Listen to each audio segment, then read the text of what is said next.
Hello guys, magandang araw. Isang masarap na recipe na naman ang lulutuin natin ngayon. Tara, gawa tayo ng beef pares na hindi matamis. Syempre yung medyo malapot, malinamnam, samahan na rin natin ang turmeric rice. Tara, lutuin natin. Una, hiwain lang natin yung mga aromatics. Gumamit lang ako ng ginger. Hiwain lang natin ng maninipis na mga 4 na piraso lang. Sunod na nating hiwain yung sibuyas. Balatan lang natin yan at hiwain lang natin sa 4 na piraso. Pagkatapos 3 pirasong bawang, pitpitin lang natin yan, tapos babalatan lang natin. Syempre hindi mawawala dyan yung sibol, pamintang buo, star anise, optional lang yun. At hiwain lang natin yung spring onions, separate lang natin yung puti at dun sa green. Hiwain lang natin ng medyo maliliit, pagsamahin lang natin yan sa isang plato na kasama yung ibang aromatics. Ito nga pala yung gagamitin natin sa pagpapakulo ng baka mamaya para lumasa. Sunod na rin nating hiwain yung dahon ng sibuyas. Hiwain lang natin siya na medyo pino para panggagarnish natin mamaya. Hihiwain na rin natin yung sibuyas na pula. Medyo liitan lang natin yung hiwa para panggisa mamaya. Maghihiwa ulit tayo ng 5 slices ng luya. Chop lang natin ng pinong-pino para madaling kainin. Susunod nating hiwain yung isang ulo ng bawang. Pitpitin lang natin yan para madali siyang hiwain at chop-chopin. Ito yung gagamitin natin panggisa, fried garlic, pangsangag sa kanin. Kapag pinong-pino na, set aside lang natin yan. Gumamit lang ako ng 1 kilong baka, kalitiran, balat na may konting taba. Prepare mo lang yung pressure cooker. Lagay mo lang yung baka, yung dry aromatics natin kagaya ng sibot, pamintang buo, luya, sibuyas, bawang, spring onion, asin, mainit na tubig, mga 2 litro. Antayin lang natin kumulot para matanggal natin yung mga bula sa ibabaw na yan. Pagkatapos takpan lang natin yan. Pressure cook lang natin ng 30 to 45 minutes.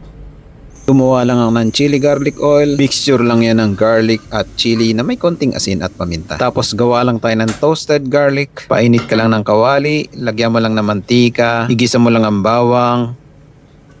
Gisa-gisain mo lang yan over medium fire hanggang sa maging golden brown. Tapos strain mo lang yan. Gagamitin natin mantika mamaya.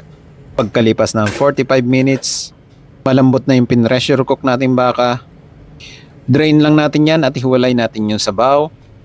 Hihiwain lang natin yung baka ng maliliit na bite size lang. Tapos prepare lang tayo ng cornstarch slurry. Gamit ka lang ng 1 basong tubig. Mix mo lang ang 2 kutsarang cornstarch. Halo-haluin mo lang yan hanggang sa matunaw. Pagkatapos init lang tayo ng kawali. Ilalagay lang natin yung garlic oil, luya, bawang, sibuyas. Gisa-gisahin lang natin hanggang sa lumabas yung aroma. Lagay na rin natin yung hiniwa nating baka. Gisahin lang natin ng 1 minuto. Lagay na rin natin yung pinagpakuluan ng baka. Mix lang natin yung konti. Tapos titimplan lang natin ng toyo, konting oyster sauce, pamintang durog, cornstarch slurry, tapos mga 2 dakot ng dahon ng sibuyas. Halo-haluin lang natin yan hanggang sa lumapot na kagaya nito. At tignan mo naman, napakasarap ng sabaw nito. Set aside lang muna natin yan. Gawa lang tayo ng turmeric rice. Painit lang tayo ng kawali at lalagyan lang natin ng konting mantika. Igigisa lang natin ng garlic. Gisahin lang natin hanggang sa lumabas yung aroma. Bago natin ilalagay yung bahaw, tinimplahan ko lang to ng asin, paminta at may turmeric powder. Gisa-gisahin lang natin yan hanggang sa mag-balance yung kulay na kagaya nito. At ready na yan. Prepare mo lang yung turmeric rice. Syempre, masarap nating pares. Timplahan mo lang yan ng chili garlic oil, toasted garlic, at konting dahon ng sibuyas. Tignan mo naman kung gaano kasarap yan. Taman-tama sa malamig na panahon ngayon. Ikaw, anong mas gusto mo? Yung matamis na pares o yung kanto pares na kagaya nito? Comment ka na lang dyan sa baba kung alin ang gusto mo sa dalawa. Kung nagustuhan mo ang video na to, gawin mo na or itag mo na yung magluluto para sa'yo. Comment mo na rin kung taga saan ka. Yun lang, maraming salamat. See you in my next cooking trip ko.